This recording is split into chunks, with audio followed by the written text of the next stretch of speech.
Greetings and welcome, my friends, to your monthly full moon cosmic weather forecast. Today, we're looking at the truly dynamic energies that are happening right now astrologically during this last week of July as we come up to the full moon, which occurs on July 29th. And then we're going to take a look at the days after the full moon itself.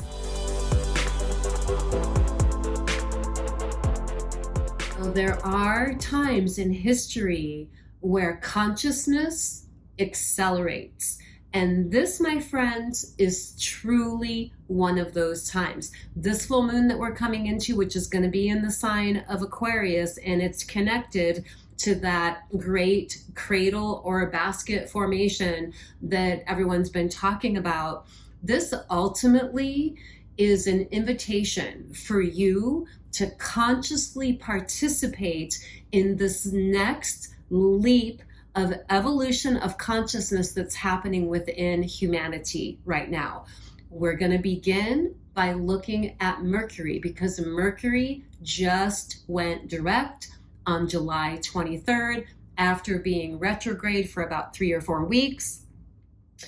And when Mercury is in the sign of Cancer, which is where it is right now, it is like a union between emotions and mind. Mercury represents the mind on one level, and the sign of Cancer is our deep inner private self.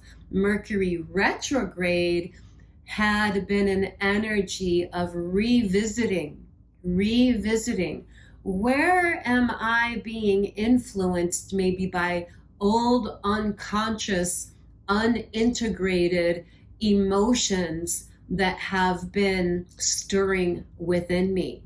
Now that Mercury is direct, that energy signature lends itself to an integration. Chances are you've had some aha moments over the past month around deep private matters that have an emotional pull within you. And the energy now is, again, enabling new perspective, new awarenesses, new points of view that's coming with the Mercury direct now that will enable that integration. Just days before the actual full moon, which is on the 29th, on the 26th, the nodes of the moon shift signs. And this is something that only happens every 18 months. So again, this is also like a longer energy cycle of change that we're just at the brink of coming into right now. So collectively, when we look at the nodes transiting on the collective level, the south node is what we're releasing, what we're letting go of, and the north node is what we're stepping into, what we're embodying. The nodes have been on the health and healing axis, interestingly enough, with the north node having been in Pisces and the south node having been in Virgo. That axis for the past year and a half has been about unwinding and letting go of ideals of perfectionism, overthinking, taking approaches to life that are strictly analytical, and leaning more into creativity, inspiration, spiritual surrender, awareness, which is connected to Pisces. So we've already been on this journey of feeling into ourselves on those deeper intuitive levels that are connected to Pisces. Whether you've been doing it consciously or not, I bet you anything you can look back and realize that, yeah, I've been doing that a little bit more. Now the energy is shifting into the north node going into the sign of Aquarius and the south node going into Leo. It's been 18 years since this has happened. And so one thing you can do is look back, what was going on 18 years ago that I'm having a little bit of a repeat now, because knowing about it will enable you to move into it more consciously. But this energy is more about the collective. So the South Node in Leo is letting go of a need for, like, an ego-based need for constant attention. It's letting go of anything performative for the sake of acclaim or attention. It's letting go of a need for constant reassurance and moving in the direction of collaborative contribution for the sake of collective greater good. Now, looking back 18 years ago, see if you can recognize where you were naturally feeling compelled to broaden your horizons, be engaged a little bit more with groups and causes and communities that you value, maybe connected to what your social, recreational, creative interests are. But again, now you can do so more consciously. Now, let's talk about the moon itself. The full moon is happening at about 6 degrees and 30 minutes of Aquarius. And that is opposite the sun. We're also in Leo season now, which lends itself also to just really being in our exuberance, being in our playfulness, letting yourself be seen, getting out, enjoying playfulness in your life, enjoying however you have the opportunity to connect with social situations. The sun is also at 6 degrees and 30 minutes of Leo. That in and of itself is pretty dynamic, but it gets even, I don't know if I want to say better, but it gets more intense in this way. Jupiter on the day of the full moon is conjunct the sun. Jupiter is a planet of expansion, growth, development, good fortune. I've been talking about it in my last few videos because Jupiter just went into Leo recently, which is also a big energetic shift. It's been in Cancer for the past year. Jupiter's going to be in Leo for the next year.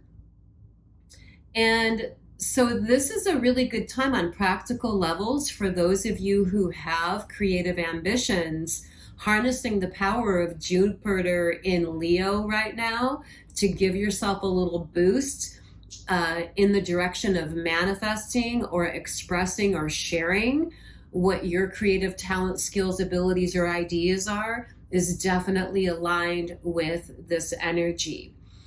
Across from that, we have the full moon, which is conjunct Pluto.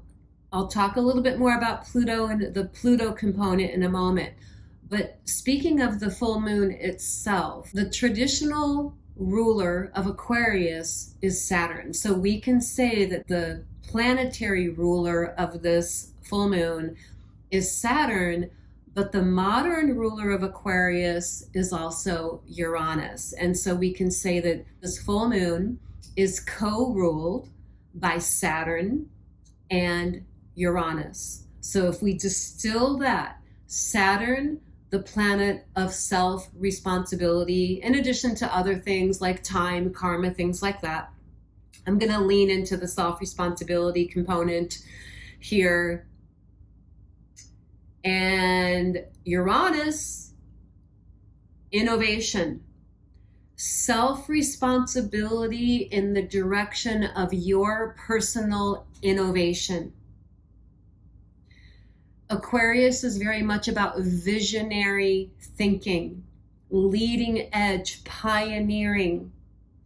And so self-responsibility to really give yourself a little nudge in the direction of your growth. This is not the time to be hermiting at home. This is a time to really honor and follow however it is, wherever it is, you're feeling a magnetic pull in your life, which is also connected to that cradle, also called the basket formation, that's going on right now. Pluto is a planet that is connected to transformation, evolution, empowerment. It naturally rules Scorpio. And so Pluto in Aquarius, which is going to be there for like another 20 years yet, is revolutionizing on a broader collective level anything connected to overlording rulership, advancements of technology, and things like that. This is why we are having such an escalation in like AI all of a sudden. This all started happening right when Pluto went into Aquarius, and we still have 20 more years of that, so it's going to be a lot more of that. But we want to find a way to experience balance between these polarities. We have the polarity of the Sun conjunct Jupiter in Leo, which is creative, courageous leadership, and the full moon conjunct Pluto in Aquarius, visionary thinking. Now that polarity does bring a little bit of a creative tension, but the tension feels like an urge that you're meant to allow yourself to explore and not hold back from.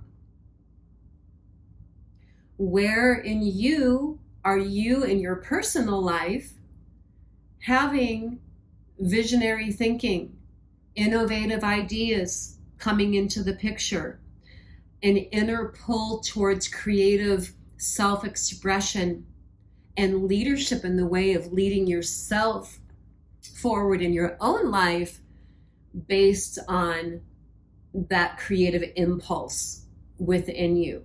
Where are you feeling guided towards radical innovation? And where do you know that you really need to harness self-responsibility, spiritual integration work to consciously co-create your life now and in the future? But it's like the future is happening now. The collective call that's happening now with these dynamic energy shifts is a remembrance. The future is happening now.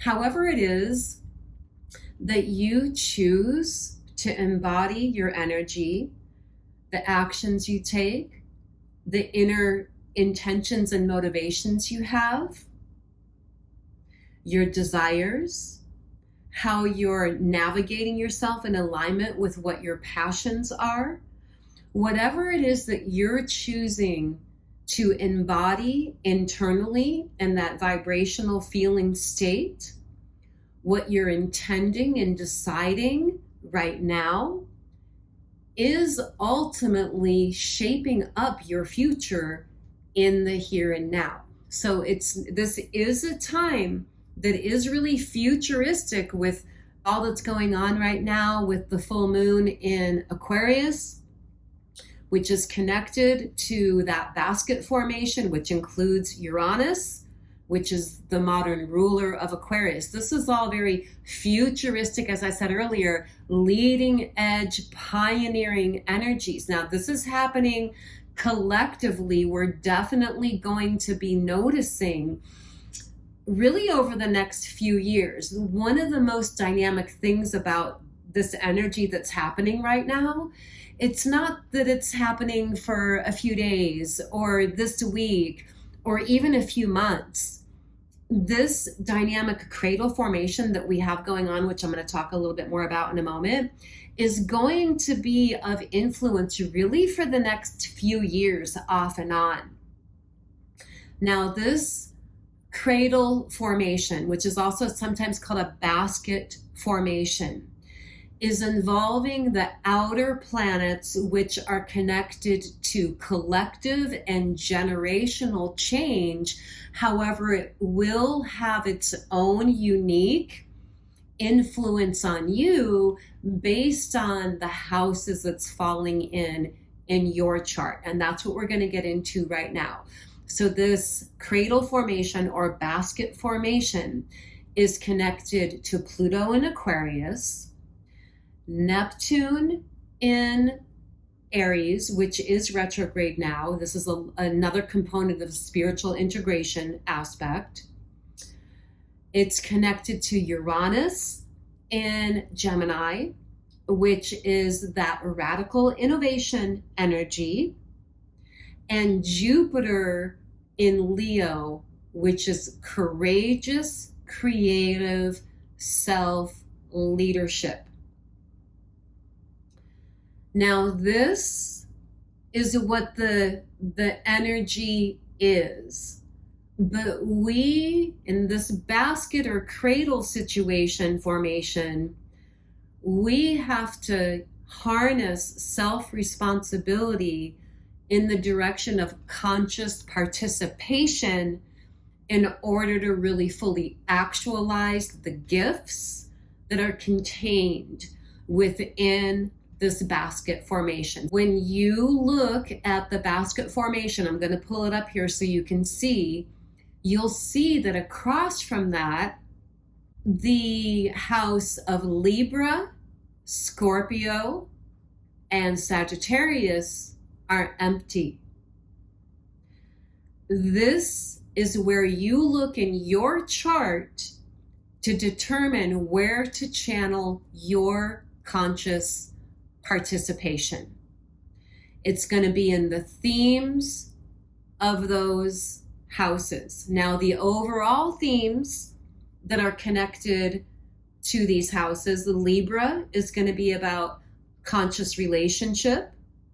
So conscious participation in channeling your energy in the direction of where can I make improvements in conscious relationship. Scorpio, evolution, transformation, empowerment. Where am I ready to take self-responsibility to alchemize my own life? Where am I ready to experience transformative evolution and empowerment? And Sagittarius, higher vision. A higher vision can look like dedicating your energy to something that maybe is bigger than you, a cause that you believe in, a cause that is connected to the advancement of your own soul's awareness and knowledge, because Sagittarius is connected to higher spiritual, esoteric knowledge and wisdom. Where are you ready to be a little bit more dropped in accessing and connecting with the deep, ancient wisdom and spiritual insightfulness of your soul to create a higher vision? What's your higher vision for yourself? It may be something that feels kind of legacy, like using talent, skills, and abilities that you have that can be channeled or expressed in a way that serves the betterment of other people, whether it's family, community, whatever, what have you. There's a million ways that this could manifest for you. But if you look at your own chart, it's also going to take on the flavor of that house. So I'll just say, for example, let's say you have Libra in your 10th house. The 10th house has to do with public life, public involvements, and long-term career goals. Since the Libra here is an invitation to enhance conscious relationship, if your Libra was in your 10th house, it would be, okay, conscious relationship, within my career involvements, within my public life. You see where I'm getting at? So you can take a look at your own chart to discern all of this for yourself. And of course, if you need some assistance or help or guidance, feel free to reach out. I'm happy to book a session with you to take a look specifically at this. Remember that this cradle formation or basket formation is going to be of influence for the next few years. And ultimately, even when the formation isn't as tight as it is now, because it's the outer planets and it's generational, there's going to be longer term rollout energies that happen really over the next decade or so, because of the innovative, visionary kind of rewiring that is going on collectively right now on the world stage. We're going to see this over the next few decades as completely revolutionizing our banking system, our money systems, our education systems, anything having to do with rehabilitation and reform are all going to be connected to these things. Now, as if all of this isn't enough, with the next new moon comes eclipse season. On August 12th, we're going to have a total solar eclipse in the sign of Leo. Eclipses serve to illuminate our awareness. So we're getting another wave of illumination of where we can maybe step more into our creative self-expression and leadership. For you, maybe it's about inviting playfulness into your life, romance, love affairs, enjoying the playground of your life. And then the next full moon will be at the end of August, the 28th. We're going to have a lunar eclipse in Pisces. Now, in the meantime, in between that time, on August 21st, Pluto goes out of bounds again. Since last August, Pluto has been going in and out of bounds, and it's going to be doing that for the next 10 years. This is kind of a wild card energy in this way. When a planet goes out of bounds, different planets do it in different times and for different lengths of time. It means that it's drifting outside of the usual ecliptic plane that that planet orbits around the sun in. And then that can be north or south. When a planet goes out of bounds, it's like a rogue energy. It intensifies the energy of that planet, but in ways that are not regulated, potentially volatile, and unexpected, to say the least. And so we've got a wild card here with Pluto.